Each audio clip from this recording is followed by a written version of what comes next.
بسم الله الرحمن الرحيم. السلام عليكم ورحمة الله وبركاته. إن الحمد لله نحمده ونستعينه ونستغفره ونعوذ بالله من شرور أنفسنا ومن سيئات أعمالنا. من يهده الله فلا مضل له ومن يضلل فلا هادي له.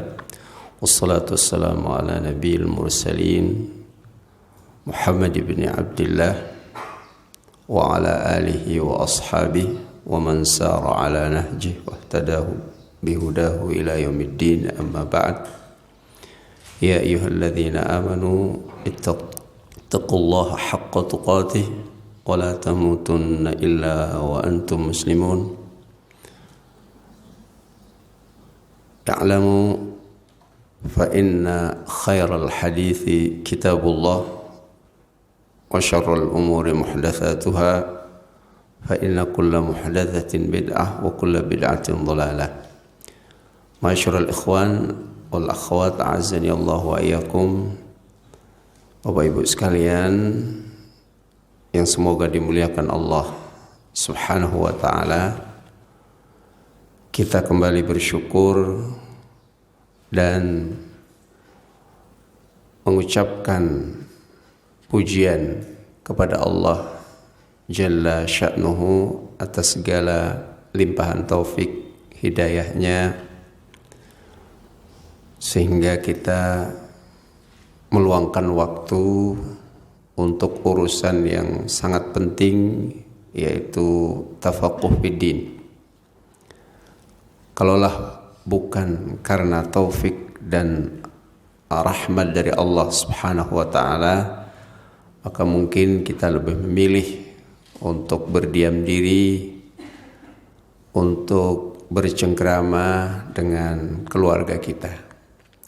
Tapi karena taufik dan hidayah dari Allah Subhanahu wa taala, kita bisa hadir di masjid ini bermajlis tafaqquh fiddin, mempelajari hadis-hadis Rasulullah sallallahu alaihi wasallam.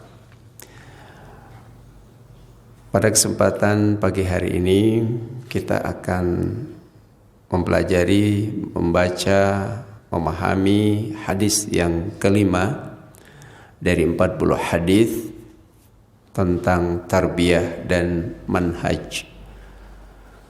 Hadis yang kelima ini berkaitan dengan at-targhib fin nikah.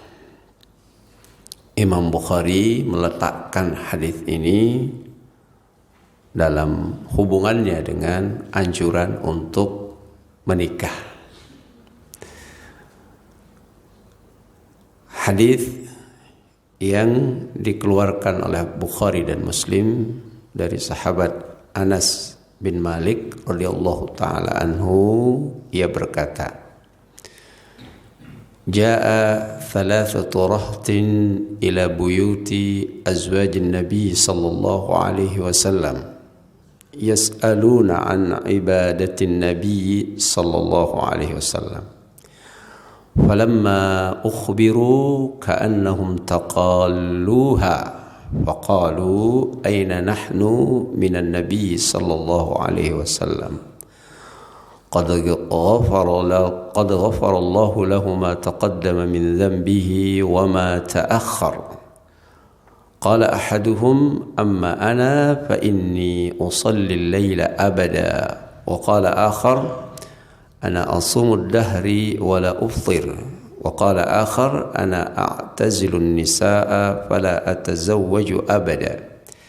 فجاء رسول الله صلى الله عليه وسلم فقال أنتم الذين قلتم كذا وكذا أما والله إني لأخشاكم لله وأتقاكم له لكني أصوم وأفطر وأصلي وأرقد وأتزوج النساء فمن رغب عن سنتي فليس مني. Itu teks hadisnya dari sahabat Anas, semoga Allah meridhoinya. Ia berkata, telah bersabda Rasulullah sallallahu alaihi wasallam, Ja'a thalathatu rahtin ila buyuti azwajin Nabi sallallahu alaihi wasallam. Telah datang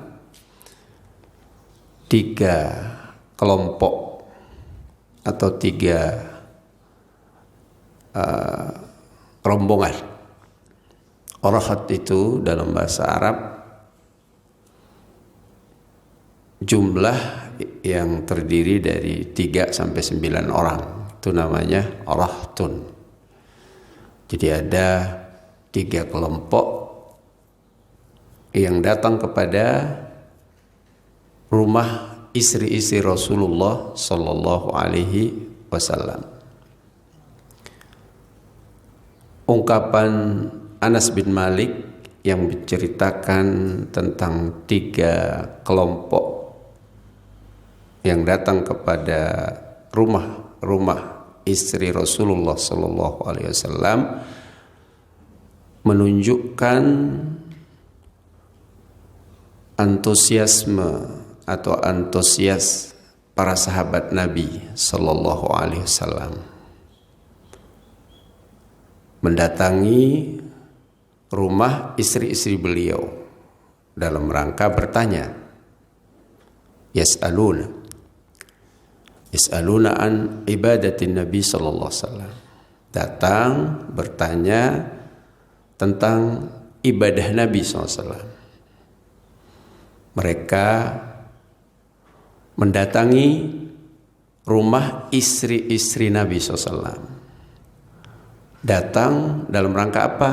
Dalam rangka bertanya ibadahnya Nabi sallallahu alaihi wasallam. Mereka bertanya masalah agama.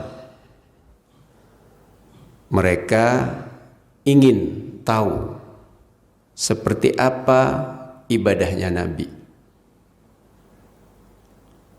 Setelah mereka bertanya, tentu saja tidak hanya sekedar kepo bahasa kita.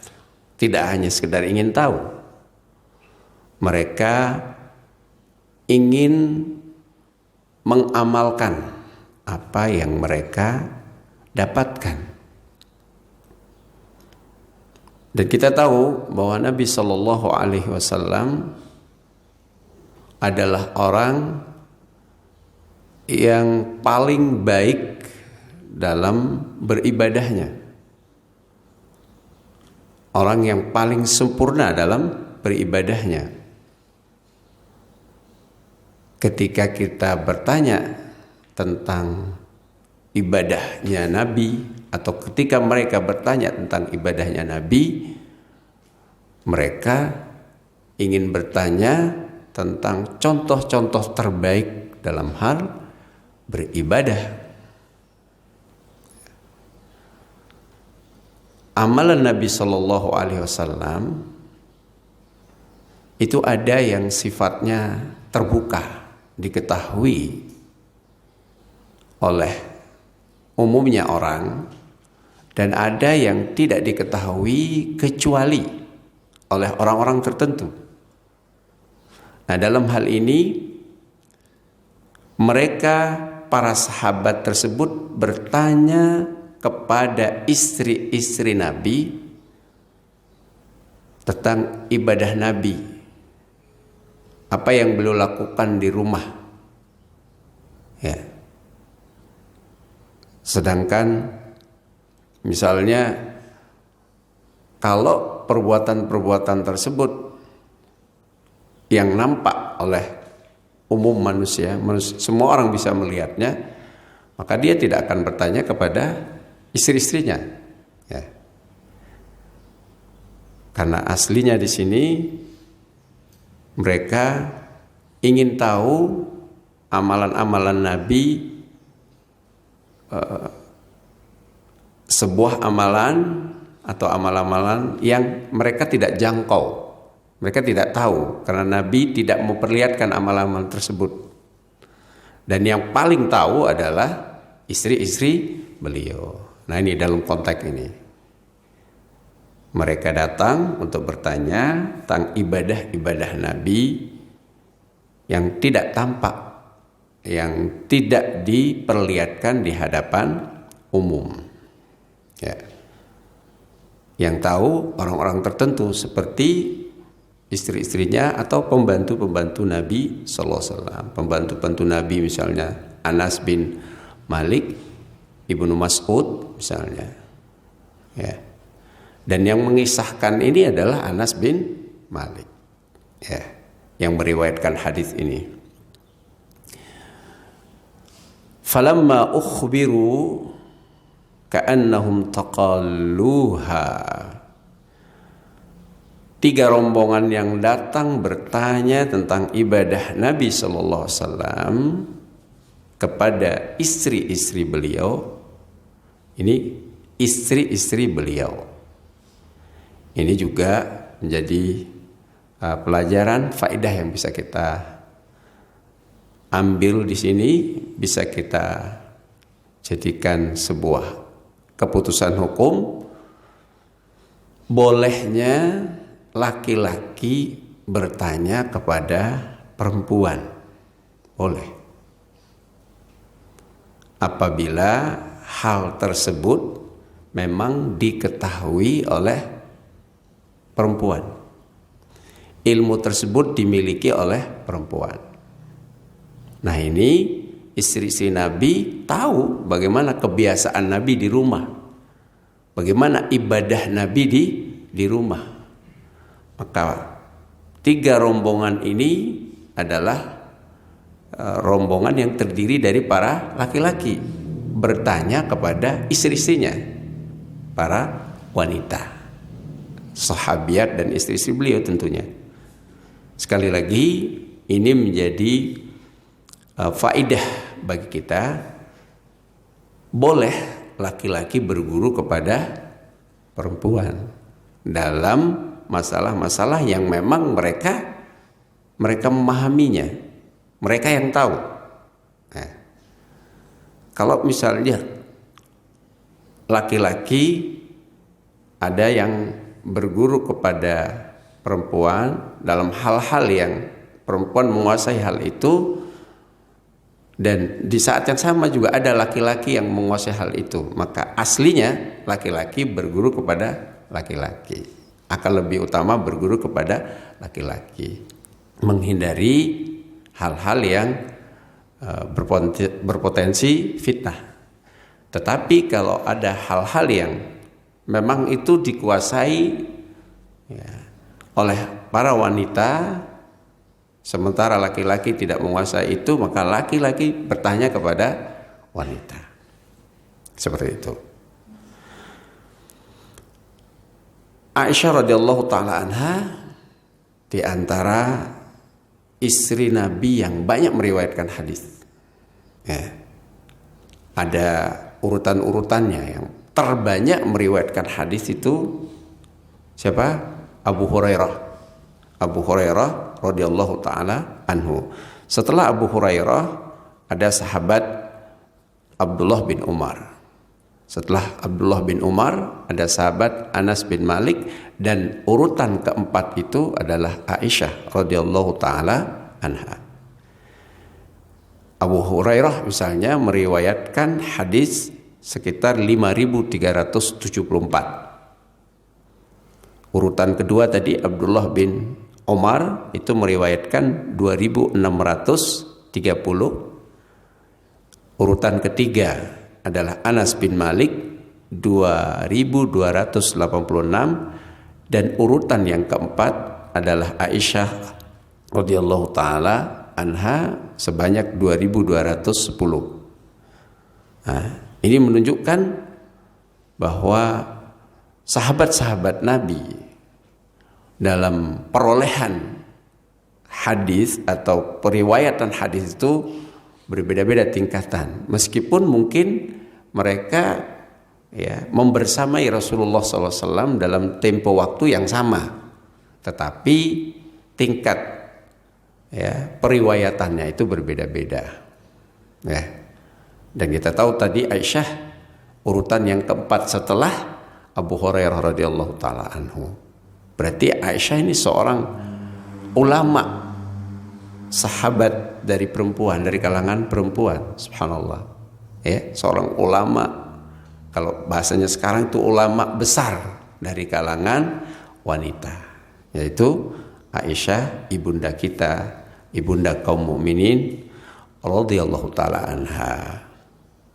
Nah, mereka yang datang kepada istri-istri Nabi ini diberitahukan bagaimana Nabi Shallallahu Alaihi Wasallam di rumahnya, bagaimana aktivitas ibadah Nabi di rumahnya. Ketika mereka sudah tahu informasi dari istri-istri beliau, ka'annahum taqalluha, mereka menganggapnya sedikit. Ya.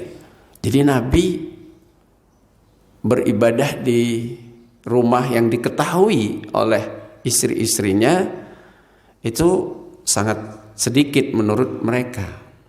Sedikit, ya. Sederhana. Ya, tidak terlalu berlebihan gitu ya. Tidak berlebihan. Ya. Lalu mereka menganggap apa yang dilakukan oleh Rasulullah berdasarkan informasi istri-istrinya ini ada alasannya sedikit, ya,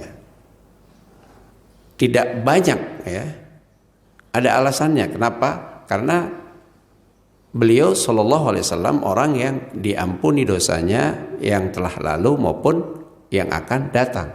Jadi pantas kalau ibadahnya sedikit. Nah kita, kata mereka, adapun kita sahabat-sahabatnya yang bukan seorang nabi, ya, mestinya harus lebih, bila perlu ekstrim, gulu dalam beribadah, seolah-olah seperti itu. Kalau nabi segitu ibadahnya ya pantas, karena beliau orang yang diampuni dosanya yang telah lalu maupun yang akan datang. Sedangkan selain Nabi itu tidak dijamin diampuni dosanya, ya. Lalu mereka ingin menebus kekurangannya sebagai seorang manusia biasa yang bukan Nabi, agar bisa mendapatkan keutamaan lah, kurang lebih seperti itu, sehingga mereka harus giat beribadah. Salah seorang di antara mereka ada yang mengatakan, amma ana fa inni usolli al-laila abada. Satu di antara mereka mengatakan, kalau begitu saya akan, ya, sholat malam, ya, selama-lamanya. Jadi setiap malam tidak akan pernah berhenti dari sholat malam, ya, selama-lamanya. Ya. Bahasa kita semalam suntuk, sholat terus kerjaannya dan tidak tidur. Gitu. Yang lain mengatakan, ini ada 3 orang kan, 3 golongan tadi atau 3 kelompok. Nah, tapi yang lebih tepatnya di sini kita maknai 3 orang. Yang satu mengatakan, ana asumud dahar wala uftir. Saya akan puasa terus menerus, menahun, ya, puasa menahun. Nah, tidak akan berbuka selama-lamanya. Yang satu mengatakan, ana a'tazilun nisa fala atazawwaju abada. Saya akan menjauhi perempuan, para wanita, tidak akan pernah nikah selama-lamanya. Lihat semangat mereka untuk beribadah, ya, karena ngerasa mereka ini bukan seorang nabi yang memiliki keistimewaan khusus, diampuni dosanya yang telah lalu maupun yang akan datang. Maka untuk, ya, mengimbangi kekurangan-kekurangan yang ada, itu memaksimalkan ibadah, bahkan sampai ke tingkat seperti ini. Nah, pertanyaannya, apakah boleh? Nah, ini masalahnya. Apakah boleh kita beribadah ekstrim atau hulu? melebihi kapasitas atau kemampuan kita, atau melebihi apa yang telah diajarkan oleh Rasulullah Sallallahu Alaihi Wasallam? Tentu saja jawabannya tidak. Kita diperintahkan untuk beribadah dengan cara tuntunan Rasulullah Sallallahu Alaihi Wasallam. Sedangkan tuntunan beliau dalam kita beribadah adalah tidak berlebih-lebihan atau sederhana dalam beribadah. Di contoh ini, sahabat-sahabat yang datang tersebut ketika diberitakan ibadah Nabi itu sederhana, tidak ekstrim, ya, mereka lalu menandinginya dengan cara yang berbeda, ya, yaitu berlebihan. Mereka sholat malam tidak istirahat, padahal ibadah Nabi tidak seperti itu.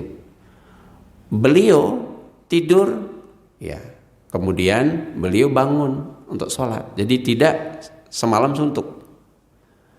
Beliau sholat kemudian tidur, ya, atau tidur sebelumnya baru sholat. Bahkan sholat malam yang utama adalah di sepertiga terakhir. Kalau misalnya 12 atau 24, ya, kalau dari malam berarti kita ambil 12 katakanlah, dibagi sepertiganya, kira-kira sekitar jam 2-an lah. Jam 2-an malam itu paling afdol untuk sholat malam, ya, seperti itu. Tahajud tidak dari sejak terbenamnya matahari yang masuk malam sampai subuh kita sholat terus tidak berhenti. Nah, ini namanya ghulu dalam beribadah. Contoh dari Nabi Shallallahu Alaihi Wasallam, ya, beliau tidur, bangun, sholat, ya, tidak semalam suntuk. Nah, mereka mengatakan saya akan sholat semalam suntuk, tidak istirahat, tidak akan tidur. Nah, ini kan berlebihan dalam beribadah dan menyelisihi apa? Menyelisihi tuntunan Nabi Sallallahu Alaihi Wasallam. Begitu juga puasa. Mereka berlebihan, ghulu dalam berpuasa. Berpuasa setahun penuh, ya, setiap hari tidak pernah berbuka. Nah, setiap hari berpuasa. Ini juga ghulu. Nabi mencontohkan puasa yang terbaik dan maksimal adalah puasanya Nabi Daud. Sehari puasa, sehari berbuka. Ya, itu sudah paling maksimal. Tidak boleh puasa selama-lamanya, maksudnya menahun, tidak berbuka-buka. Itu tidak boleh. Ada sebagian orang menganggap ini yang baik, ini yang afdol, karena nggak pernah berbuka, selalu dalam kondisi berpuasa. Padahal Nabi mencontohkan, ya, tidak seperti itu. Ya. Puasa yang paling maksimal dan puasa yang paling baik adalah Siyamu Daud. Berpuasa sehari, berbuka sehari. Begitu, selang-seling. Itu yang paling maksimal.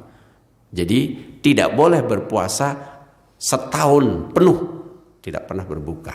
Itu tidak boleh. Ya. Kemudian yang satu mengatakan ana a'tazilun nisa fala atazawwaj abada. Saya tidak akan menikah, saya akan menjauhi wanita. Mungkin beranggapan ketika dia menikah akan mengganggu ibadahnya, sehingga membujang, tidak mau menikah. Ini juga termasuk berlebihan, ghulu. Kenapa? Nabi Shallallahu Alaihi Wasallam, ya, beliau menikah, ya, bahkan istri beliau lebih dari satu, ya, puluhan istri beliau.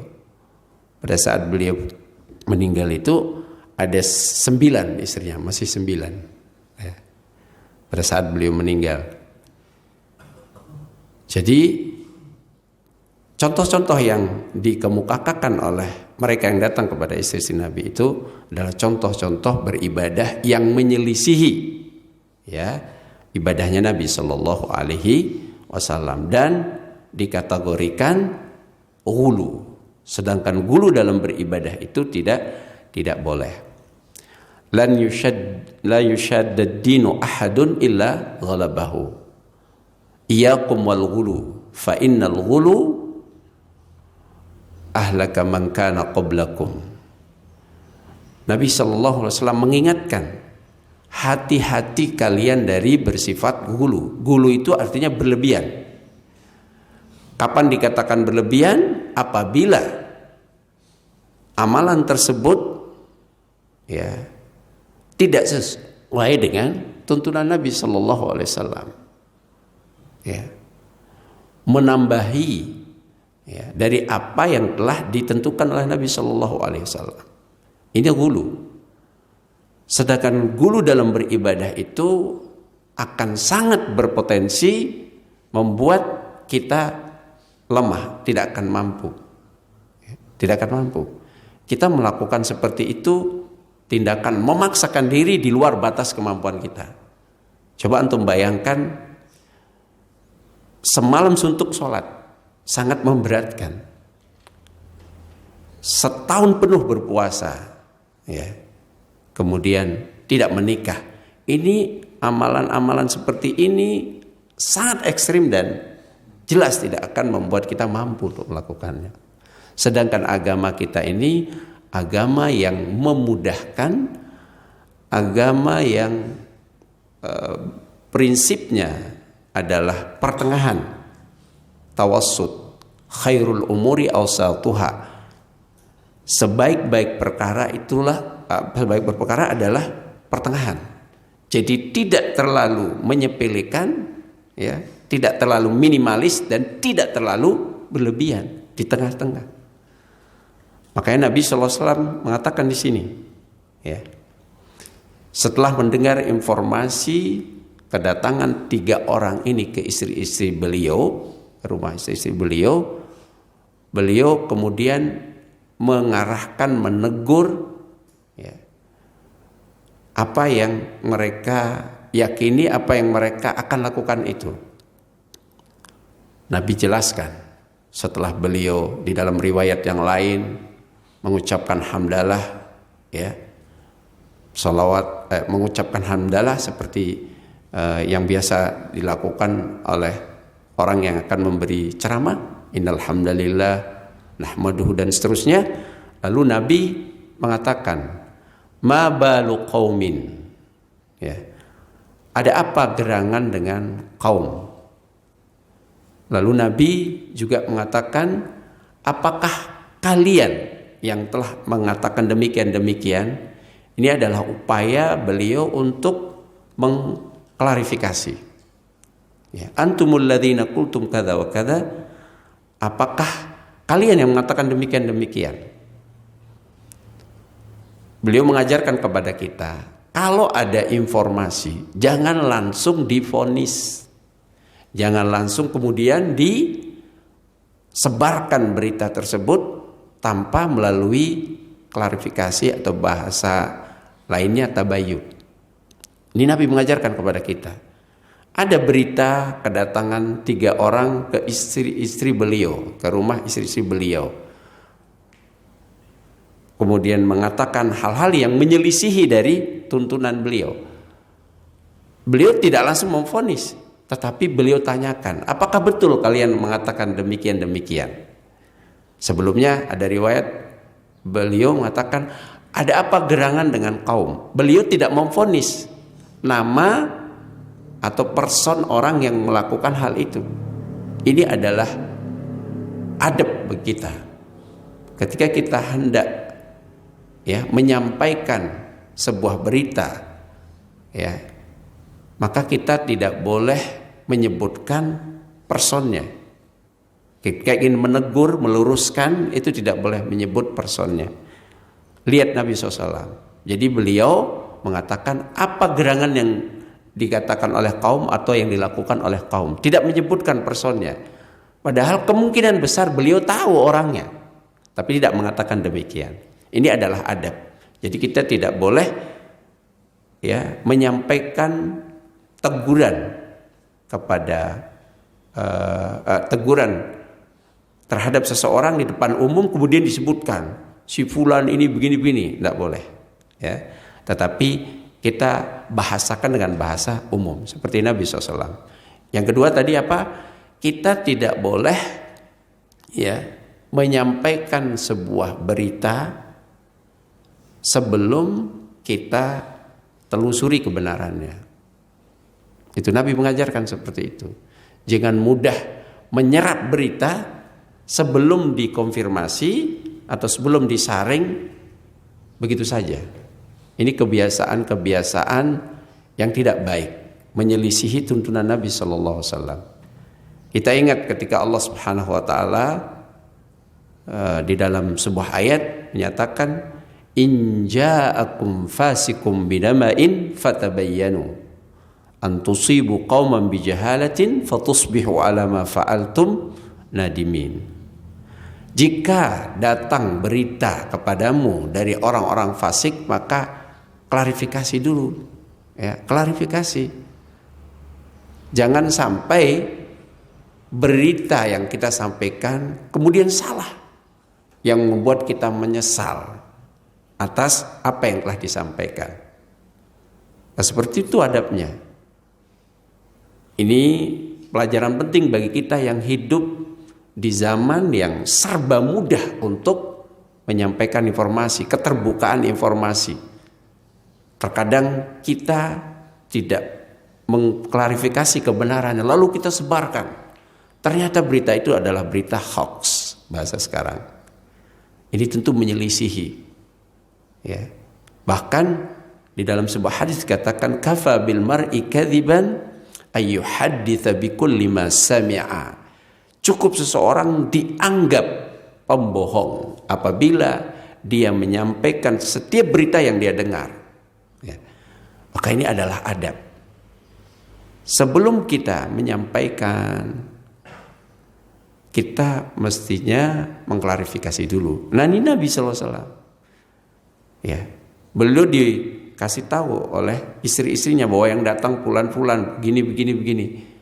Beliau tidak langsung kemudian memvonis, tapi beliau tanyakan benar enggak kalian yang mengatakan demikian. Lalu beliau meluruskan, amma wallahi inni la akhsyakum lillahi wa atqakum lah. Adapun saya, kata Nabi SAW, demi Allah sesungguhnya saya adalah orang yang paling takut kepada Allah dan paling bertakwa kepada Allah, ya, dibandingkan kalian. Nabi dalam hal ini meluruskan ungkapan mereka atau apa yang mereka yakini dengan ada pernyataan beliau yang terkesan menurut kita, beliau mentazkiyah dirinya sendiri. Saya paling bertakwa kepada Allah. Saya paling takut kepada Allah.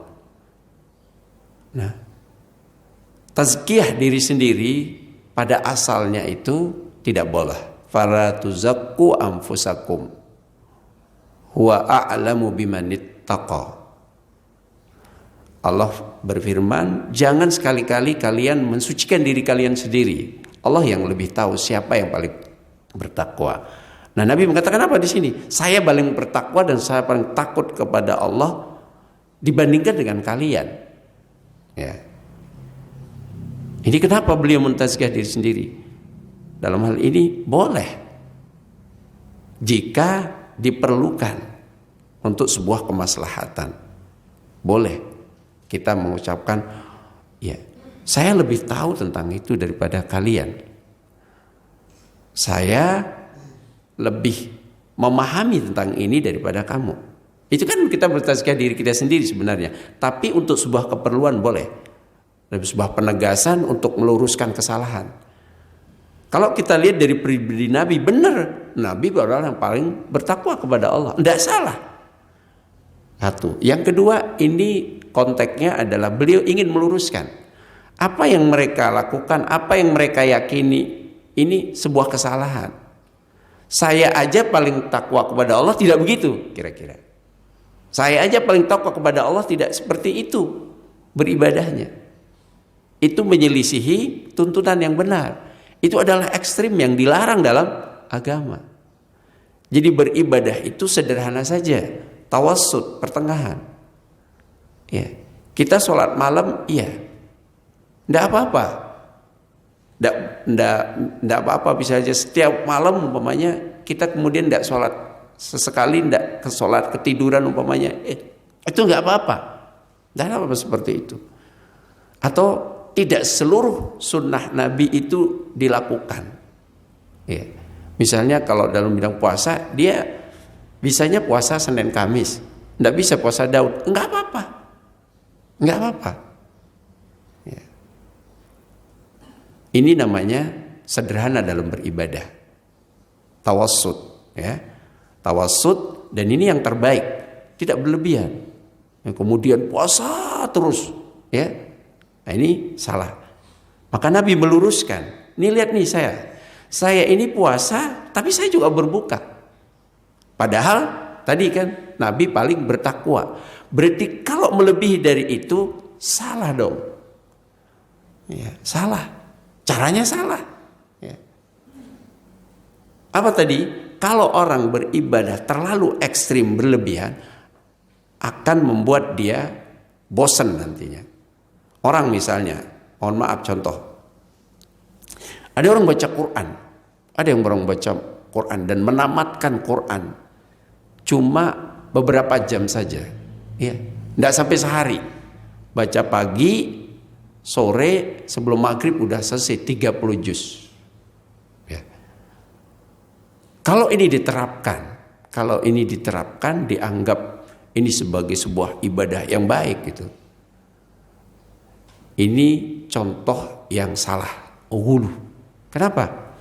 Karena kalau orang memaksakan diri untuk menamatkan Al-Quran sehari, sehari, tanpa merenungkan, mentadaburi maknanya, tanpa bacaan yang sesuai dengan kaidah tajwid, inilah contoh ghulu.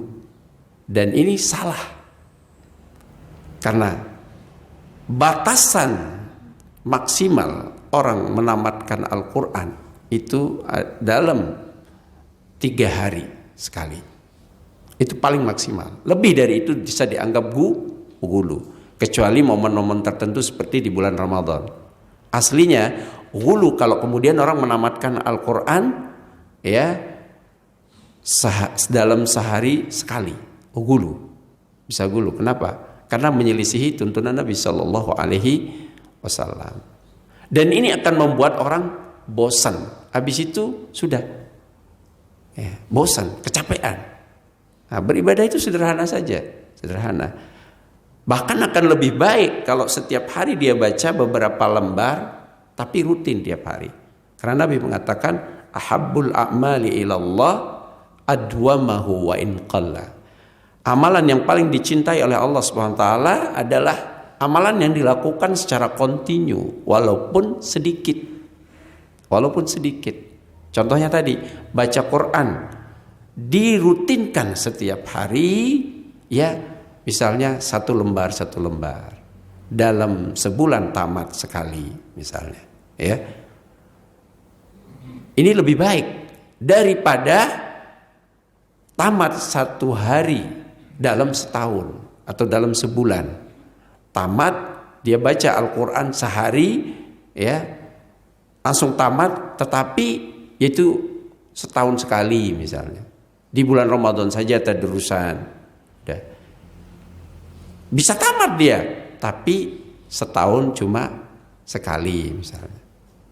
Nah, jadi poinnya adalah beribadah itu sederhana, tidak berlebihan. Nah, agar kita bisa beribadah sederhana, ikuti tuntunannya. Tidak ghulu, ikuti tuntunannya. Seperti itu. Nabi meluruskan, saya ini puasa, saya juga berbuka. Ya. Wa usalli wa arqud, saya sholat, saya juga tidur. Bahkan tadi ya, yang paling afdol itu adalah sholat di sepertiga malam terakhir. Kalau mau sholat malam, itu yang paling afdol. Ya, tidak dari sejak tenggelam matahari sampai subuh sholat terus. Itu hulu, menyelisihi sunnah Nabi Sallallahu Alaihi Wasallam. Yang paling afdol, ya misalnya, ya kita puasa. Ya, tadi ya puasa. Yang paling afdol adalah puasa Nabi Daud. Melebihi dari itu menjadi hulu, ya, menjadi hulu. Wa atazawwajun nisa, kata Nabi SAW, yang baik itu bukan menghindari perempuan, nggak mau nikah, membujang. Tidak, yang nggak mau nikah itu adalah hulu, hulu dalam agama. Ini bahkan tradisi dari rahbaniyatin Nasara. Ini yang disebut dengan rahbaniyah. Tidak mau menikah dengan alasan ingin mensucikan diri dengan hal-hal yang bersifat duniawi sehingga menjauhi perempuan. Ini tradisi-tradisi di luar agama Islam. Nah, menikah adalah sunnah. Menikah adalah ibadah. Nabi mencontohkan, saya menikah, kata Nabi sallallahu alaihi wasallam. Bahkan beliau mengancam, faman raghiba an sunnati falaysa minni. Siapa yang tidak suka dengan sunnahku, maka dia bukan termasuk golonganku. Nabi tidak akan mengatakan seperti ini kecuali karena apa yang dilakukan, apa yang diyakini itu, teguran ini adalah teguran yang sangat-sangat keras terhadap masalah-masalah yang penyelisihannya berat. Kayak tadi misalnya, hulu dalam beribadah itu adalah masalah yang sangat serius. Kita tidak boleh hulu dalam beribadah. Mohon maaf. Ya, menurut antum, kalau misalnya ada anak kecil umur 3 tahun dipaksa untuk pakai cadar, menurut antum bagus nggak? Menurut antum bagus nggak? Ini contoh hulu. Antum kira itu bagus? Kalau antum yakini itu wajib, kalau enggak, antum marahi anak antum nggak pakai cadar, padahal umurnya baru berapa? 3 tahun atau 5 tahun. Ini bisa dikategorikan hulu, karena dia belum wajib. Dia masih tanpa auratnya, nggak pakai jilbab, nggak apa-apa, anak kecil belum balik. Tapi kalau kemudian antum paksa, terus antum jadikan ukuran, ngelihat anaknya orang umur 3 tahun nggak pakai jilbab, terus antum bilang, oh ini orang nggak jelas, bapaknya ini nggak tahu. Gulu antum dalam beribadah, gulu. Karena jilbab itu diwajibkan bagi yang sudah balik, ya, sudah balik. Kecuali kalau dia berpikiran ini untuk melatih anak-anak, untuk melatih, memperkenalkan sejak dini menutup aurat. Yang saya maksud tadi jangan salah dimaknai juga kata-kata saya ya. Yang saya maksudkan kalau itu kemudian diyakini sebuah kewajiban, ya, sebuah keabdolan, padahal ya itu bertentangan dengan syariat, inilah namanya gulu. Ini namanya hulu.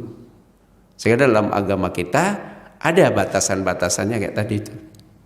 Nah, ingat hulu itu dilarang dalam agama kita.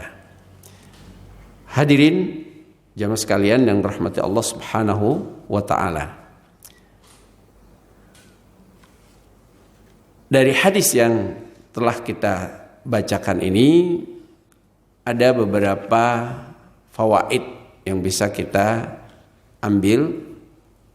Di antaranya adalah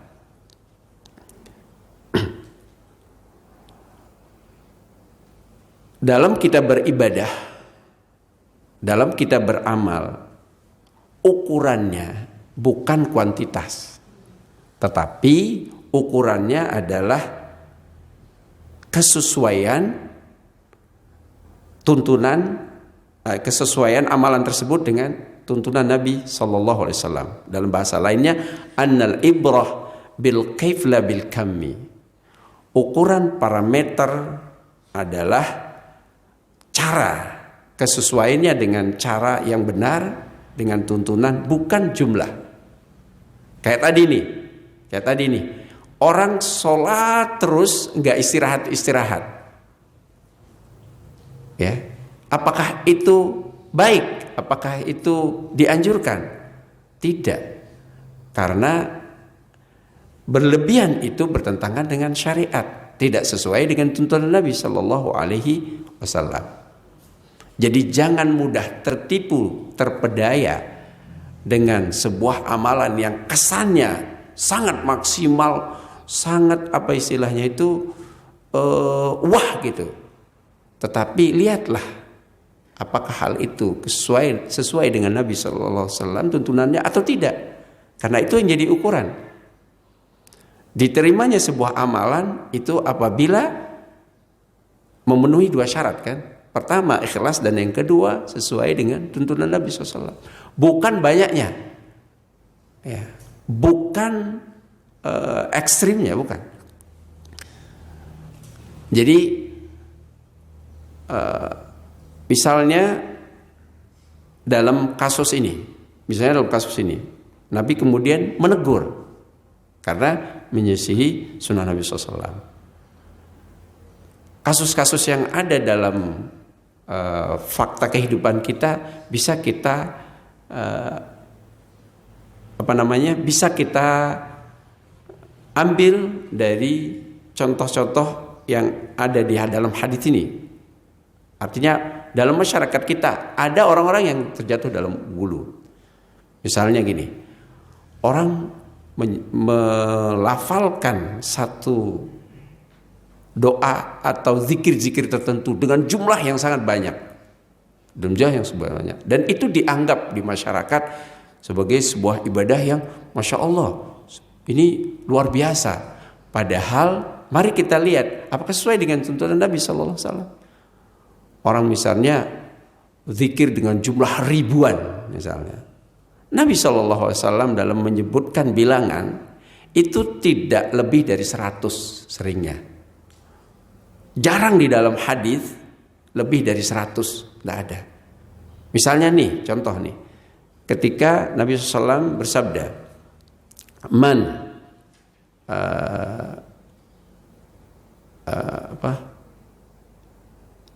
qala subhanallah wa bihamdihi fil yaumi wal lailah 100 marrah ghufirat khatayahu walau kanat mislu zabadil bahr. Siapa yang mengucapkan subhanallah wa bihamdihi, ya, 100 kali dalam sehari semalam, maka Allah akan menggugurkan kesalahannya meskipun kesalahannya itu sebanyak buih di laut. Dan ungkapan-ungkapan 100 ini, ya, dalam banyak hadis adalah bilangan yang batasan maksimal. Kalau antum cari tidak ada Nabi bersabda itu misalnya 1000, ratusan ribu, misalnya 200, 300. Paling banyak itu 100. Ya, itu paling banyak ya.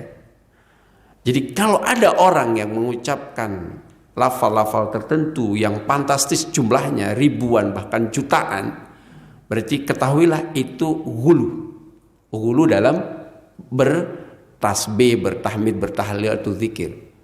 Seperti itu. Dan ini tentu tercela karena Nabi mengancam, karena Nabi mengingatkan dengan keras, wa iyyakum wal ghulu fa inna ma ahlaka man kana qablakum al ghulu fiddi.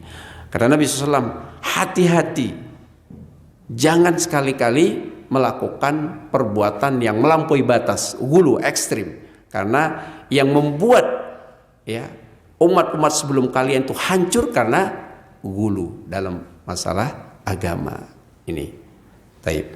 Jadi dalam masalah ibadah tidak dilihat kuantitasnya, tapi dilihat apakah ibadah tersebut sesuai dengan tuntunan atau tidak. Seperti itu. Makanya para ulama dulu yang membuat mereka membuat mereka perhatian, atau perhatian mereka yang sangat ya pada sebuah amalan itu tingkat keikhlasannya, bukan banyaknya. Ya. Kalau ulama-ulama dulu beramal itu, mereka itu tidak memperhatikan banyak beramal, bukan itu fokusnya, tetapi bagaimana kemudian amalan yang mereka lakukan itu betul-betul diupayakan ikhlas, diupayakan sesuai dengan tuntunan Nabi SAW. Itu yang pertama. Yang kedua, yang bisa kita ambil pelajaran dari hadis tadi juga, al-istihsanul aqli lil amal la yusayyirhu masyru'an illa bi taqrir syara'. Ini juga penting. Menganggap sebuah amalan itu baik gitu ya, afdol atau yang semisalnya dengan berdasarkan akal semata ya, tidak lantas kemudian menjadikan amalan itu menjadi masyru', menjadi disyariatkan, kecuali kalau itu memang sudah ditetapkan oleh syariat. Jadi ketika kita menganggap sebuah amalan itu menjadi afdol ya, karena tujuan akal kita semata, oh kayaknya baik nih kalau misalnya setelah sholat subuh nih kita sholat sunnah misalnya 10 rakaat lah minimal, karena subuh itu, karena pagi-pagi itu kan berkah. Ini berdasarkan rasionalitas dia, akal-akalnya saja. Karena menganggap subuh ini berkah, maka kita memperbanyak amalan. Ya, setelah sholat subuh baiknya sholat 10 rakaat misalnya. Kalau ada orang menganggap seperti itu, tidak lantas menjadikan apa yang dia lakukan itu menjadi disyariatkan, kecuali kalau itu sudah ditetapkan oleh syariat. Kesimpulannya bahwa menganggap amalan itu baik karena ijtihad kita semata, karena akalan-akalan kita, itu adalah tindakan yang tidak dibenarkan ya. Nah, itu yang membuat orang jatuh kepada sikap ghulu. Berikutnya yang ingin Anda sampaikan berkaitan dengan hadis ini, dalam kitab Sahihul Bukhari ya, para pensyarah hadis mengambil kesimpulan istinbat dari hadis ini, tatabbu ahwalil akabir ta'assi bi af'alihim. Kita disunnahkan ya untuk tatabu itu artinya mengikuti ya kondisi orang-orang yang akabir. Akabir itu orang-orang yang alim, soleh ya, litta'assi bi'af'alihim, dalam rangka mencontoh perbuatan mereka. Lihat ketika 3 orang ini datang ke rumah istri-istri Nabi, ingin tahu bagaimana kondisi Nabi di dalam rumah, bagaimana kondisi ibadah Nabi. Ini menjadi sangat dianjurkan ya, sangat dianjurkan. Tapi dalam rangka apa? Dalam rangka ingin mengikuti orang yang kita tatabu itu. Tidak hanya sekedar kepo. Misalnya antum pengen tahu bagaimana seorang syekh atau seorang ustadz itu di rumahnya seperti apa mereka, seperti apa mereka ketika safar, seperti apa mereka ketika bermuamalah dengan istri-istrinya, seperti apa mereka dalam hal ini dan itu. Boleh antum pengen tahu itu, antum tanya. Tapi tujuan antum bertanya ingin tahu untuk ta'asi. Ta'asi itu meneladaninya, bukan hanya sekedar kepo, bukan. Tapi ingin meneladani. Inilah dicontohkan. Jadi dia datang ke istri-istri Nabi, ingin tahu tentang ibadah Nabi. Dalam rangka apa? Ingin dalam rangka apa? Meneladani Nabi Sallallahu Alaihi Wasallam. Taib. Ini mungkin beberapa faedah dari hadis yang kita sampaikan. Lalu apa hubungannya dengan at-targhib bin nikah yang menjadi temanya? Di anjuran untuk menikah. Anjuran untuk menikah tadi disebutkan bahwa menikah itu adalah sunnah. Siapa yang tidak suka dengan sunnahku, ancamannya berat. Dia bukan termasuk golonganku, kata Nabi sallallahu alaihi wasallam. Jadi menikah itu adalah sunnah. Tidak menikah itu adalah ghulu yang menyelisihi sunnah Nabi sallallahu alaihi wasallam. Tapi para ulama berbeda pendapat apa hukumnya menikah. Yang tepat, hukumnya menikah itu berbeda-beda sesuai dengan kondisi. Ada 5 hukumnya. Bisa wajib, bisa sunnah, bisa makruh, bisa mubah, bisa haram. Itu tergantung kondisi orangnya. Menikah menjadi wajib apabila yang bersangkutan itu cukup untuk menafkahi, artinya mampu untuk menafkahi istrinya, kemudian takut kalau terjatuh dalam kemaksiatan jika ia tidak menikah. Maka orang yang seperti ini wajib hukumnya menikah. Udah mampu untuk membayar mahar, ya, udah mampu untuk akad nikah, dan dia takut kalau tidak menikah akan terjatuh ke dalam zina, maka hukumnya wajib. Hukumnya menjadi sunnah, dia mampu untuk menikah, dia mampu untuk akad nikah, ya, tetapi dia tidak merasa khawatir, takut terjerumus ke dalam perzinahan, aman. Maka ini sunnah. Ada yang makruh kalau misalnya dia menikah sebetulnya secara ini dia dikhawatirkan tidak bisa memberikan apa istilahnya itu pelayanan kepada istrinya karena ada penyakit, ya, itu hukumnya makruh dan bisa juga sekaligus mubah.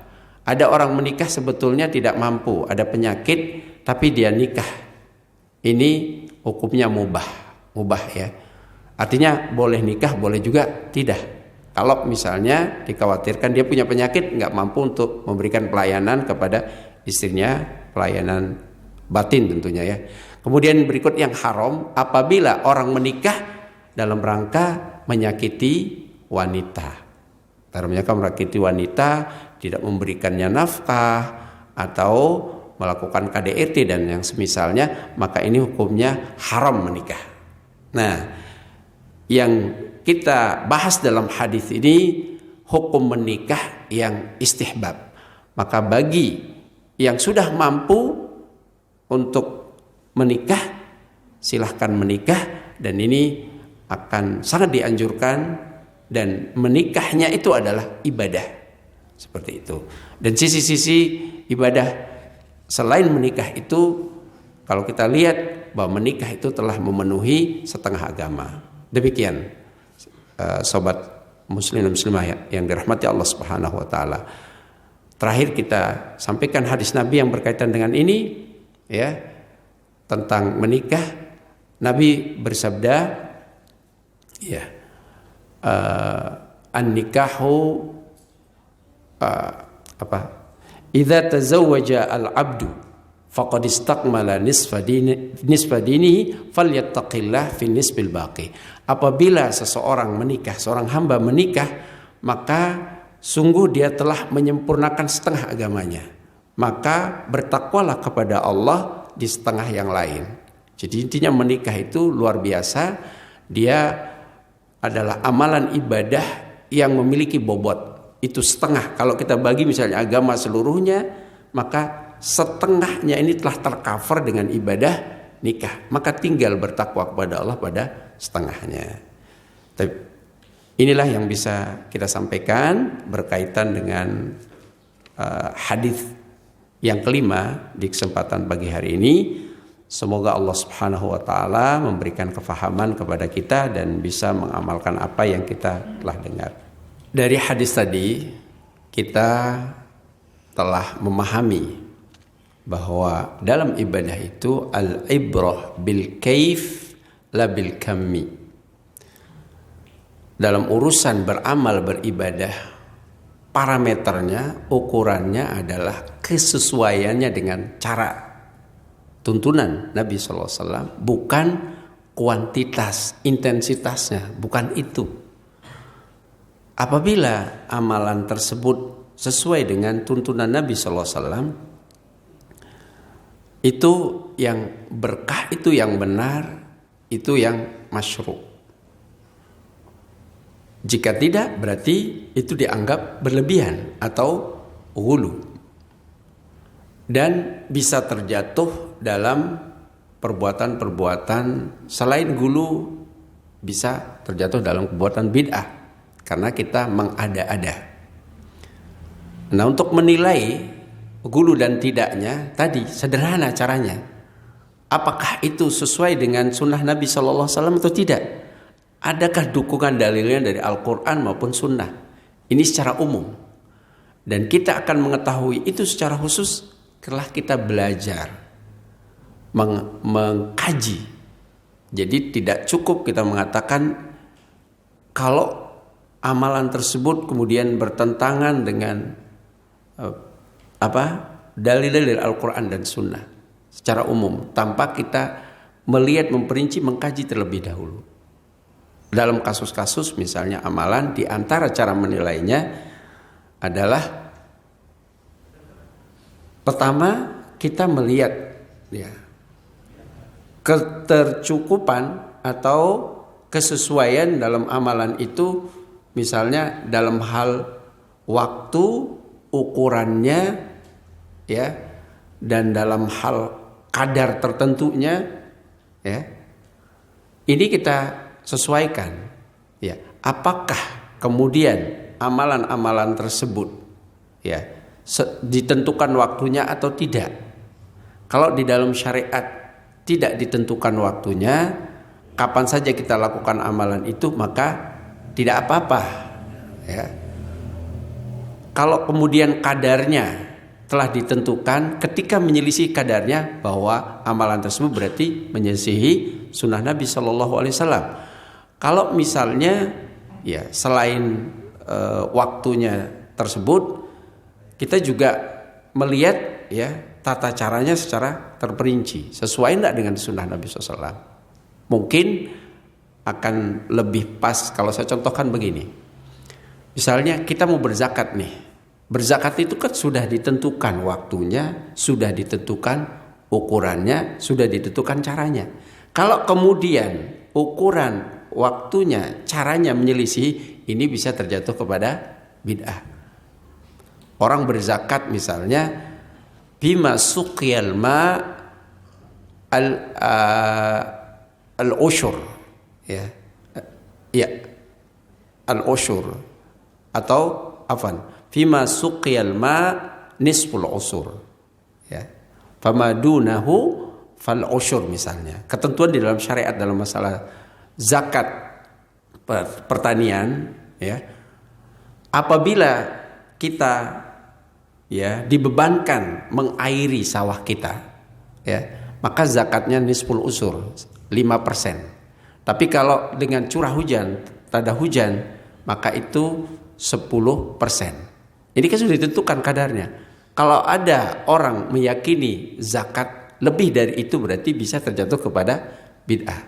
Nah, contohnya. Begitu juga waktunya misalnya. Sholat subuh atau sholat-sholat yang berwaktu itu, kemudian ada orang sholat di luar itu meyakini kapan saja, misalnya, ini bisa terjatuh kepada bid'ah.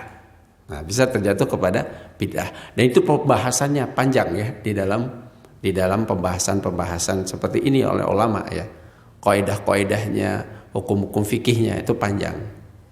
Cuma ini saya ingin menyampaikan, ketika kita melihat ibadah, ukurannya adalah tata caranya, bukan banyaknya, bukan banyaknya. Dalam kasus misalnya kita baca Al-Quran itu ditentukan nggak? Ditentukan nggak kapan waktunya? Tidak ada kan? Maka ketika orang kapan saja dia baca Al-Quran, kapan saja dia baca Al-Quran, silahkan. Akan menjadi bid'ah kalau dia meyakini waktu-waktu tertentu, misalnya. Kalau dia meyakini ini harus waktu tertentu ini untuk membaca Al-Quran, maka ini bisa jadi bid'ah. Padahal itu tidak ditentukan waktunya, kapan saja. Kapan saja. Terus jumlahnya ditentukan nggak? Mau baca Quran berapa? Tidak. Tetapi kita lihat yang lain. Tata caranya bagaimana, sunnahnya. Sesuai apa tidak? Kalau tadi kan ada salah seorang sahabat berdialog dengan Nabi SAW. Saya mampu untuk menamatkan Al-Quran itu setiap hari. Ya, dia sebutkan tuh. Beberapa waktu dia sebutkan itu, saya mampu seperti ini. Maka Nabi kemudian mengatakan, bacalah Al-Quran itu maksimal, menamatkan Al-Quran itu 3 hari sekali, itu maksimal. Lebih dari itu berarti bisa masuk ke hulu tadi, karena Nabi telah mengarahkan batasan maksimalnya. Kenapa Nabi membatasi secara maksimal itu tadi? Untuk menghindari malal, bosan.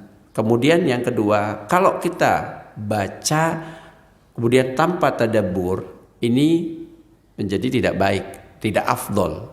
Padahal kita membaca Al-Quran itu mestinya tadabburnya lebih utama. Allah berfirman, afala yatadabbaruna al-Qur'an am ala qulubihim aqfaluha. Tidakkah mereka mentadabburi Al-Qur'an atau hatinya tertutup?